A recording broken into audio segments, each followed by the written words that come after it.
3 آدمی ایسے ہیں جو جنت الفردوس میں جا سکتے ہیں. جنت الفردوس میں ایک خاص مقام ہے، جنت الفردوس میں بھی ایک خاص مقام ہے. تو فردوس یہ ہے تو وہ خاص کیا ہے؟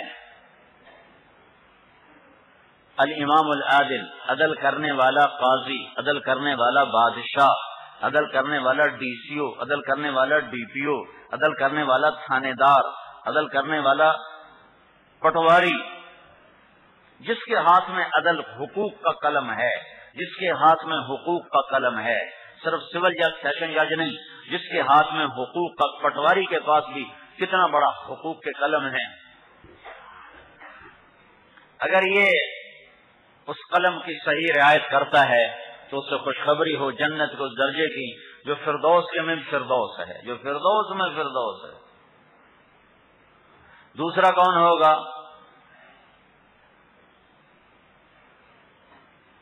ذو رحم وصول، رشتہ دار برا سلوک کرتے ہیں اور وہ ان سے اچھا کرتا رہتا ہے. وہ ون وے ٹریفک چلاتا ہے، وہ یہ نہیں کہتا انہوں نے میرے ساتھ یہ کیا میں بھی یہ کروں گا، وہ یہ نہیں کہتا. انہوں نے میرے ساتھ یہ کیا میرا بائیکاٹ ہے، وہ یہ نہیں کہتا.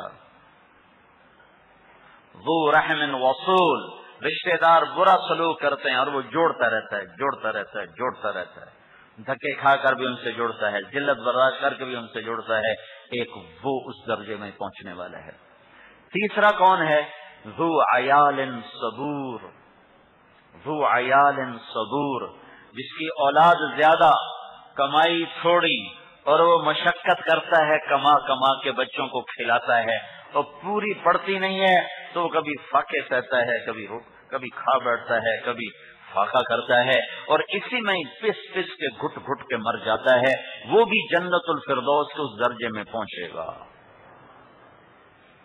تم کہو گے اسے تو اللہ سے لینا ہی نہیں آیا.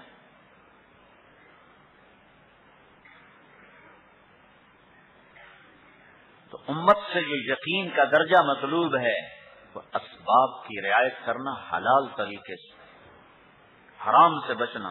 جتنا حرام چل رہا ہے یہ غلط یقین کی وجہ سے چل رہا ہے.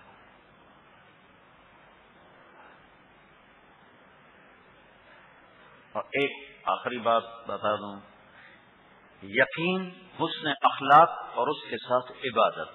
عبادت کسی بھی مسلمان کا اندر کا زیور ہے، اندر. اخلاق باہر کا زیور ہے اور عبادت اندرونی زیور ہے. ایک اندر کی صحت ہوتی ہے، ایک چہرے کی صحت ہوتی ہے. چہرے پہ بشاشت بھی مطلوب ہے کہ چہرہ کھلا ہوا ہو، اور اندر کی بشاشت بھی مطلوب ہے کہ صحت ہو. کبھی پیٹ میں درد، کبھی ناف میں درد، کبھی گردے میں درد، کبھی آنتوں میں درد، کبھی دل کا درد. مجھے جو دل کا درد اٹھا ہے ایک دفعہ. تو دونوں مطلوب ہیں. تو عبادت اندر کا زیور ہے اور اچھے اخلاق باہر کا زیور ہیں. عبادت اندر کی چیز ہے، اچھے اخلاق باہر کی چیز ہے. عبادت چھپی ہوئی چیز ہے، اخلاق کھلی ہوئی چیز ہے. عبادات دکھا نہیں سکتے اور اخلاق چھپا نہیں سکتے. عبادات خلوت کی چیزیں ہیں اور اخلاق جلوت کی چیزیں ہیں. جتنے عبادات خوبصورت بنتی ہیں اتنے اخلاق خوبصورت بنتے چلے جاتے ہیں. جس میں نماز سر فہرست ہے کہ نماز اچھی پڑھنے کا شوق لگ جائے. گاڑی اچھی ہو، گھر اچھا ہو، کپڑا اچھا ہو، ویسٹ کوٹ اچھا ہو، جرسی اچھی ہو، چادر اچھی ہو، یہ شوق تو چڑھے ہوئے. میری نماز خوبصورت ہو، میری نماز بس اچھی ہو. عبادات، نماز، روزہ بھی، حج بھی، زکات بھی، ذکر بھی، تلاوت بھی، دعا بھی، یہ سب عبادات ہیں. لیکن ان تمام میں نماز سر فہرست ہے کہ نماز خوبصورت پڑھنے کا شوق لگ جائے کہ نماز سے بڑھ کر عبادت کوئی نہیں ہے اور سجدے سے بڑھ کر کوئی قرب والی شے کوئی نہیں. تو اب عبداللہ بن عباس کی صحیح روایت ہے کہ آپ نے اپنے رب کو دیکھا، اپنے رب کا دیدار کیا.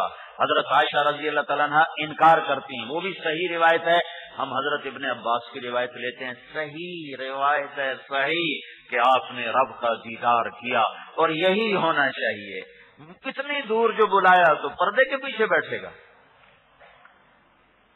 مجھ سے ایک آدمی ملنے کے لیے آ جائے کراچی سے، میں اپنے گاؤں میں ہوں، کراچی سے ملنے آ جائے تو کیا خیال ہے میں اسے ڈیرے میں بٹھا کے کھانا کھلا کے روانہ کر دوں گا اور ٹیلی فون پہ خالی بات کر لوں گا، میں مصروف ہوں ذرا مجھے فون پہ ہی بات کر لوں، کہ میں باہر نکل کے اس کا استقبال کروں گا کہ کراچی سے ملنے آیا ہے 800 کلومیٹر کا سفر کر کے، میرے اللہ نے جو لامحدود مسافتیں طے کروائیں، عرش فرش لوح قلم کرسی، عرش فرش لوح قلم کرسی، تو یہ تو نہیں ہو سکتا کہ دیدار نہ کرائے، کرایا ہوگا۔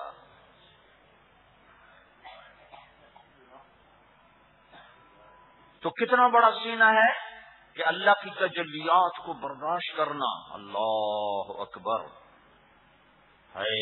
اور یہی سینہ کیسے زخمی ہوا ہے، مکے والوں نے پتھر مارے، مکے والوں نے تلواروں کے وار کیے، پتھروں سے نیزوں سے زخمی کیا، طائف والوں نے پتھر مار مار لہو لہان کیا۔ طائف والے جب آئے کلمہ پڑھنے تو آپ نے ان کا استقبال کیا، طائف والے کلمہ پڑھنے آئے تو آپ نے ان کا استقبال کیا۔ 3 میل پتھر کھائے اور بے ہوش ہو کے گرے ہیں، 3 میل پتھر کھائے بے ہوش ہو کے گرے ہیں، آپ نے ان کا استقبال کیا، ان کے ساتھ بیٹھ کے کھانے کھائے، ان کو کھانے کھلائے، ان کے ساتھ بیٹھ کے کھانے کھائے، اور ان کی سخت شرطوں کو بھی مانا کہ جہاد نہیں کریں گے کلمہ پڑھتے ہیں، کہ نہ کرو، کہ زکوٰۃ نہیں دیں گے کلمہ پڑھتے ہیں، کہ نہ دو، کہ نماز نہیں پڑھتے کلمہ پڑھتے ہیں، کہ نہیں نماز پڑھنی پڑے گی، کہ اچھا چلو ٹھیک ہے نماز پڑھیں گے، نہ جہاد کریں گے، نہ زکوٰۃ دیں گے، کہ کوئی بات نہیں، نہ دو نہ دو نہ کرو۔ تو صحابہ کہنے کے بعد میں یا رسول اللہ یہ آپ کیسے چھٹی دے رہے ہیں، کہ پکا تو ہونے دو پھر سارا کر لیں گے۔ یہ کتنا بڑا تبلیغ کا اصول نکلا ہے اس سے، کہ لوگوں کی استعداد کے مطابق ان سے بات کرو، ان سے تشکیل کرو، پورا کام سمجھانا ہے، ہم نے مخلوق سے متاثر نہیں ہونا ہے، ہم نے پورا کام سمجھانا ہے۔ ارے اس کی استعداد تو دیکھو، اللہ سمجھا رہا ہے، ہولے ہولے دھیرے دھیرے، سارا قرآن ایک دفعہ، پورا قرآن ایک دفعہ اتارا، 23 سالوں میں قرآن اتارا، 26,000 دفعہ جبریل میرے نبی کے پاس آیا ہے، 26,000 دفعہ، تب جا کر قرآن اترا ہے۔ اور اس پر اما عائشہ کی مسلم شریف کی روایت ہے، اگر اللہ پورا قرآن اتارتا تو سب صحابہ انکار کر دیتے کہ ہم نہیں عمل کرتے، اللہ نے تھوڑا تھوڑا تھوڑا تھوڑا تھوڑا تھوڑا تھوڑا تھوڑا تو نے کہا پکا تو ہونے دو پھر کرتے رہیں گے۔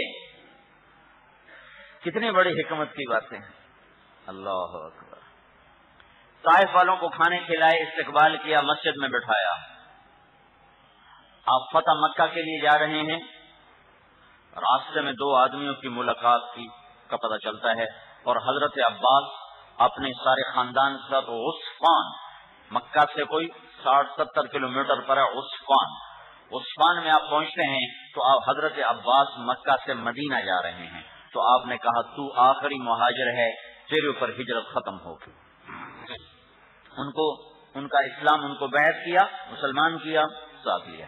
پھر پتہ چلا کہ 2 اور قریشی بھی آئے ہیں کلمہ پڑھنے کے لیے، ایک کا نام ہے عبداللہ بن ابی امیہ، یہ پھوپھی کا بیٹا ہے، پھوپھی کا، اور ایک ہے ابو سفیان بن حارث بن عبد المطلب، یہ تایا کا بیٹا ہے، ایک تایا بزاد ہے، ایک پھوپھی زاد ہے، دونوں اتنے قریب کے رشتے ہیں، قریب کے رشتے ہیں۔ یہ دونوں پتہ چلا دروازے پر ہیں، تو میرے نبی نے کہا میں ان کی شکل بھی دیکھنا نہیں چاہتا، مجھے ان کے اسلام کی کوئی ضرورت نہیں۔ اللہ اکبر۔ چچا کے قاتل کی تو منتیں کی، وحشی کی وحشی کلمہ پڑھ لے، چچا کا قاتل، چچا کا قاتل، وحشی کلمہ پڑھ لے۔ وہ کہتا میں پڑھ کے کیا کروں گا، میں نے تو زنا کیا ہے، میں نے شرک کیا ہے، میں نے قتل کیا ہے، اور تیرا رب کہتا ہے کہ جو یہ سب کچھ کرے گا یلقى اثاما یضاعف له العذاب یوم القیامۃ ویخلد فیہ مہانا،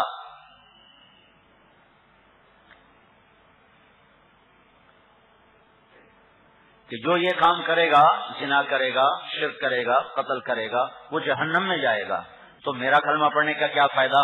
تو اللہ کے نبی نے دوسری آیت پڑھ کے سنائی، نہیں میرا رب یہ بھی کہتا ہے ان اللہ لا یغفر ان یشرک بہ ویغفر ما دون ذلک لمن یشاء، میرا رب شرک معاف نہیں کرتا، باقی ہر گناہ معاف کر دیتا ہے جس کا چاہتا ہے۔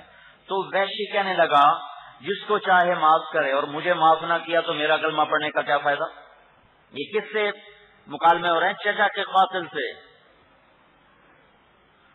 تو پھر اللہ کے نبی نے تیسری آیت پڑھی کہ میرا رب کہتا ہے یا عبادی الذین اسرفوا علی انفسہم لا تقنطوا من رحمت اللہ ان اللہ یغفر الذنوب جميعا، اے میرے نافرمان بندو تم نا امید نہ ہو، تم توبہ کرو میں سارے معاف کروں گا۔ تو ویشی کہنے لگا ہاں اب میں کلمہ پڑھتا ہوں۔ یہ چچا کے قاتل، اور یہ قاتل نہیں ہے، اور ویشی اپنا نہیں حبشی ہے، اور یہ اپنے ہیں، اور تلوار کا زخم نہیں لگایا، تیر کا زخم نہیں لگایا، نیزہ نہیں اٹھایا۔ میں ان کی شکل نہیں دیکھوں گا، مجھے ان کے اسلام کی کوئی ضرورت نہیں ہے۔ کیوں؟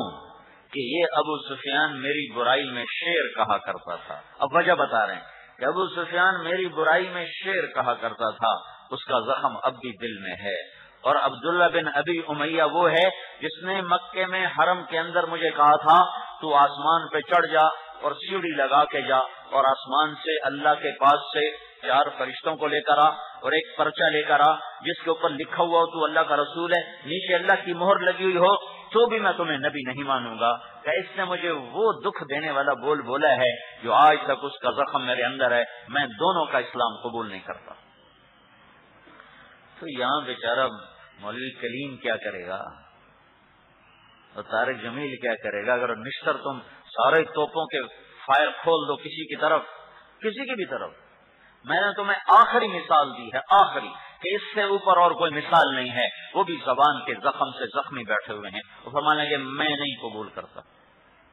ہائے ہائے، حضرت ام سلمہ رضی اللہ تعالیٰ عنہا ہماری ماؤں میں سے ایک ماں ہیں، تاریخی کردار ہے ان کا، عجب 2 مقام پر، ایک یہاں اور ایک حدیبیہ کے مقام پر۔ جو لوگ بزرگوں کے قریب ہوتے ہیں وہی بزرگوں کی آنکھیں اور کان ہوتے ہیں، اور یہ اگر یہ غلط چل پڑے تو یہ تباہی پھیلا دیتے، اگر یہ صحیح ہوں تو خیر کی بڑی بڑی شکلیں وجود میں آتی ہیں۔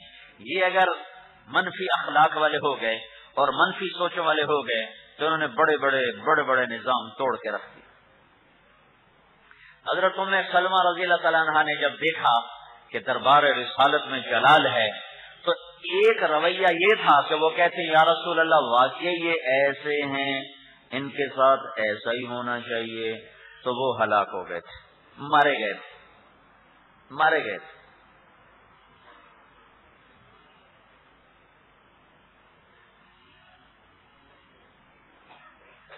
حضرت ام سلمہ رضی اللہ تعالیٰ عنہا نے ہائے کہا یا رسول اللہ، ایک آپ کی پھوپھی کا بیٹا، ایک آپ کے تایا کا بیٹا، تو آپ تو رشتہ داروں کو معاف کرنے والے، رحم کرنے والے، صلہ رحمی کرنے والے، آپ ایسا نہ کریں، آپ انہیں معاف کریں۔ تو بس اس کے ساتھ ہی اللہ کے نبی ایک دم وہ طبیعت پہ وہ اثر زائل ہوا، تو آپ نے دونوں کو بلا کر انہیں بیعت کیا، ان کے اسلام کو قبول کیا۔ اگر ام سلمہ رضی اللہ تعالیٰ عنہ وہاں یہ کردار کر دیتی جو آج کل کے خدام مشائخ کے ساتھ رہنے والے کرتے ہیں تو وہ تباہ ہو جاتے۔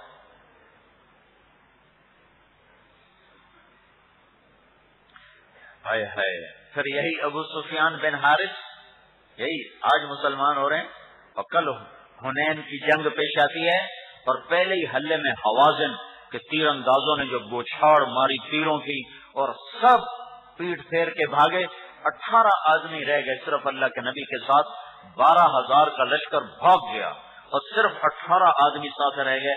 اس میں ابو سفیان بن حارث اللہ کے نبی کے خچر کی لگام پکڑ کے سینہ سپر تھا۔